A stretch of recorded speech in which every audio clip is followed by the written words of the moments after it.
Okay, everybody. So today, my daughter and I decided to make some beignets. Yes, this will be our first time making them.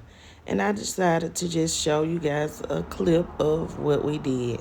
I will list the ingredients in the description box below, everything that we used, and the directions on how to make these beignets so that you and your family too can enjoy some delicious, authentic beignets at home. The only thing that I would do different in this recipe is I would make sure that my vanilla is not imitation vanilla flavoring and that I would add just a little more sugar.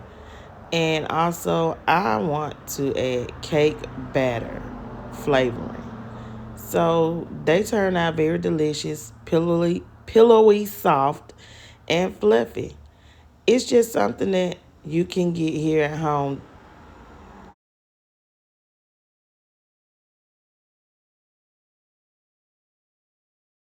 Yes, you can make beignets at home. You may not be in Louisiana, in New Orleans on Bourbon Street, but you can make you some beignets at home. Try the recipe.